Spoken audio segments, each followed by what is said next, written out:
Thank you, members of the fourth estate.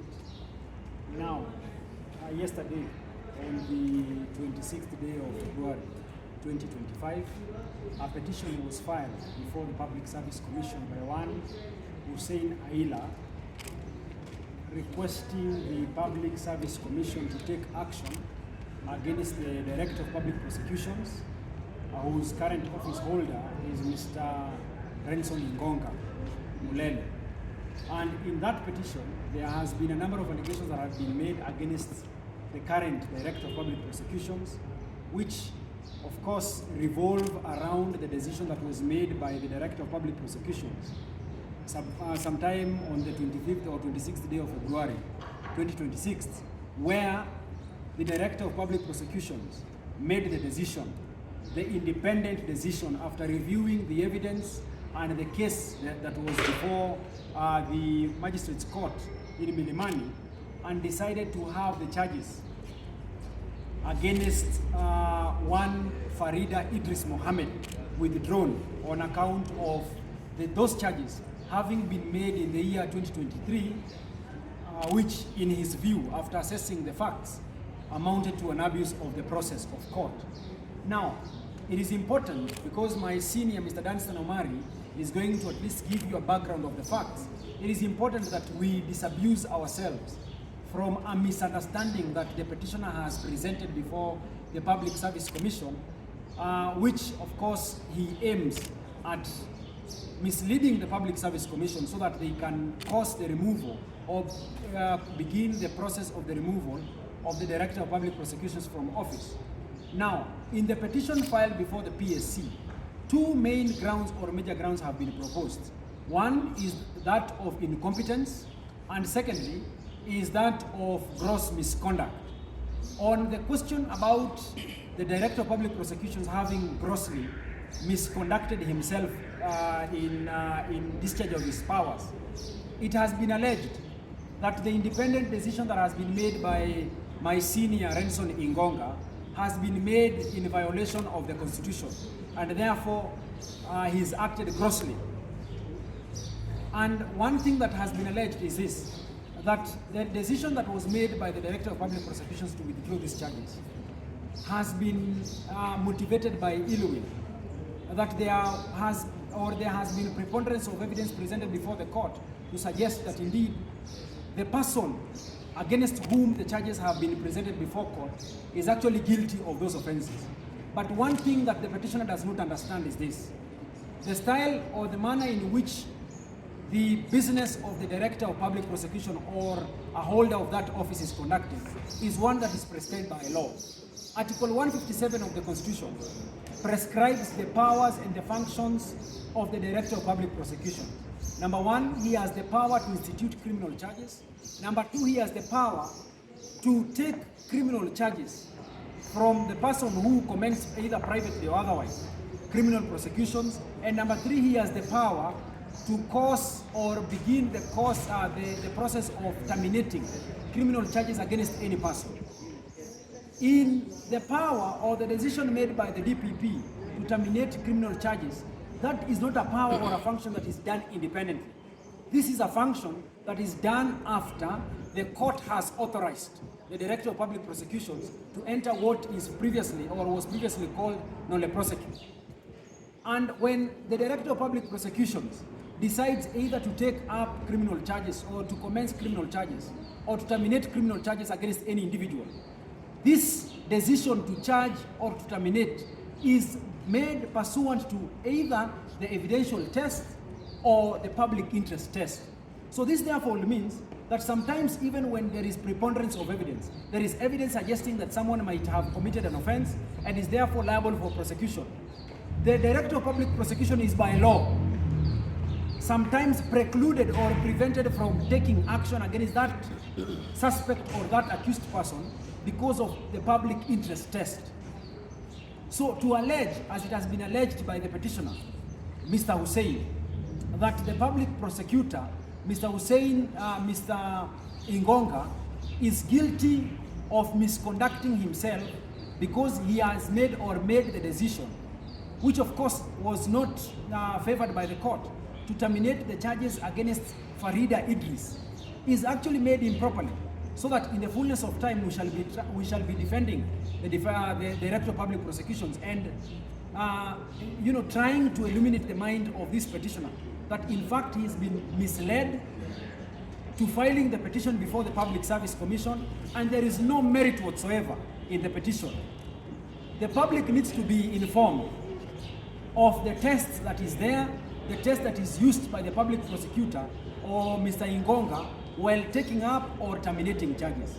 In fact, and I want to rest at this case that is in issue, that has provoked the filing of the petition before the Public Service Commission by Mr. Hussein Aila, is not unique. It's not the first one that has been terminated or withdrawn by the public prosecutor. In fact, last year alone, approximately 1,000 cases were terminated by the Director of Public Prosecutions. This year, there has been a number of cases, and this one is not unique on its own.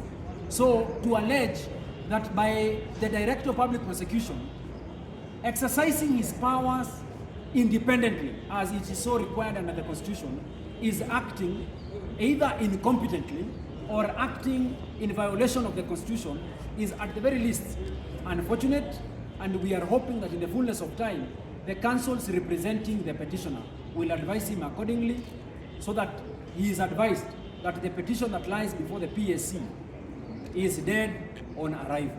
Thank you.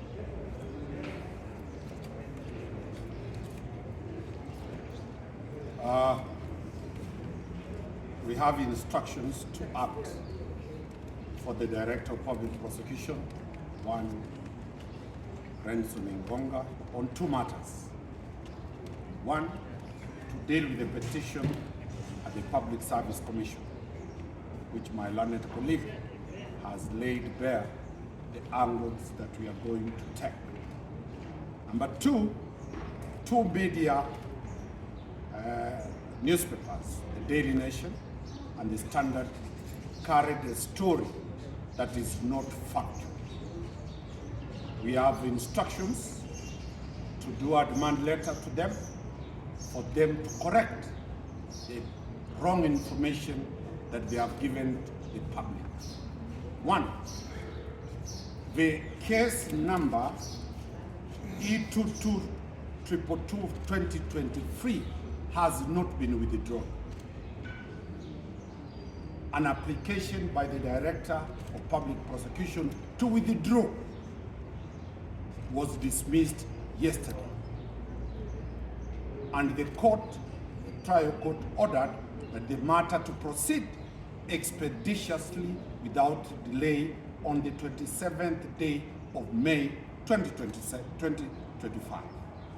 So it is factually wrong for Nation newspaper and Standard newspaper to say that that matter has been withdrawn.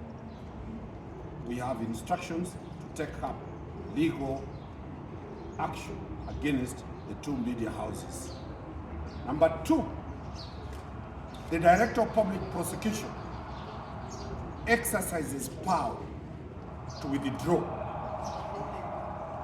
This is a case involving a love affair, a family affair. Therefore, to preserve public morality, the Director of Public Prosecution decided to withdraw this matter. Husband and wife, love gone sore. Two, the Director requested that this matter be withdrawn because it has been litigated up to the Court of Appeal in civil matters. The court has declined the request of the Director of Public Prosecution. Three, this Office of the Director of Public Prosecution annually presents its report to Parliament. And among the requirements that are needed for the Director of Public Prosecution to provide to Parliament is the number of cases he has filed in his office and the number of cases he has withdrawn. 2020, to 2021, the Director of Public Prosecution charged 477,572 people. 477,572 people. He withdrew in 2020, 2021, 2,572 were withdrawn. 2021, 2022, 317 cases, 885 were filed, 2,119 were withdrawn. In 2022, 2023, 292,483 were filed. The office of the ODPP withdrew 2,199. In 2023, 2024, 298,610 cases were filed. To date, the year analysis is going on, already more than 1,000 cases have been withdrawn. So this is a report presented to Parliament. This has been debated and Parliament has adopted it. The power to withdraw is a constitutional power which cascades to the statute called the Criminal Procedure Code, Section 87A, where the director can withdraw the case depending on the policy called the decision to charge.